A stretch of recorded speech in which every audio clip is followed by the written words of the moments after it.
ভোটের দিন ঘোষণার পরের দিনই পুলিশে বড় সড় রদবদল। নির্বাচন অবাধ, সুষ্ঠু, শান্তিপূর্ণ করতে পুলিশে রদবদল করলো নির্বাচন কমিশন। বেশ কয়েকটি গুরুত্বপূর্ণ পদের রদবদল। ইতিমধ্যেই নির্বাচন কমিশনের এই সিদ্ধান্তে তীব্র বিরোধিতা করছে তৃণমূল কংগ্রেস।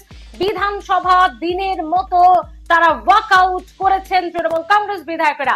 আর বিজেপি বলছে নির্বাচন কমিশনের এই সিদ্ধান্ত একেবারে সঠিক। এতদিন যারা যোগ্য পুলিশ অফিসার ছিলেন তাদেরকে কোণঠাসা করে রাখা হয়েছিল, আর যারা অযোগ্য, যারা নিরপেক্ষ নয়, সরকারের হয়ে কাজ করে, তাদেরকেই বড় বড় দায়িত্বে পুলিশে রাখা হয়েছিল। তাই নির্বাচন অবাধ, শান্তিপূর্ণ করতে পুলিশের রদবদল প্রয়োজন ছিল মনে করছে বিজেপি। এবং কোন কোন পদে রদবদল হলো জানাবো আপনাদের। ডিজি পীযূষ পান্ডেকে সরিয়ে নতুন ডিজি হলেন সিদ্ধিনাথ গুপ্তা।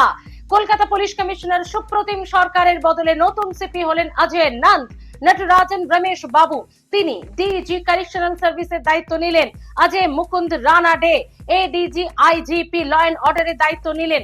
এছাড়াও নির্বাচন কমিশন একটি তালিকা চেয়েছে 2024 লোকসভা নির্বাচনের আগে, অর্থাৎ ভোটের আগে থেকেই ভোটের দিন, ভোটের পরে কোন কোন এলাকায় ব্যাপক অশান্তি ঝামেলা হয়েছে এবং সেই লোকাল থানায় পুলিশ অফিসার দায়িত্বে কারা কারা ছিলেন সেই নামের তালিকাও নির্বাচন কমিশন জানতে চেয়েছে, অর্থাৎ তাদেরও সম্ভবত রদবদল হতে পারে।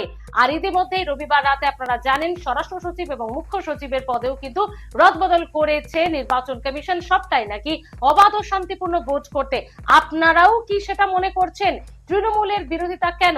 পুরো বিষয়টি কমেন্টে জানাতে ভুলবেন না। পুলিশের রদবদল, মুখ্য সচিব, স্বরাষ্ট্র সচিবের রদবদল কি রাজ্যের শান্তিপূর্ণ ভোটের জন্যই? কমেন্টে জানান প্লিজ। ভালো থাকুন।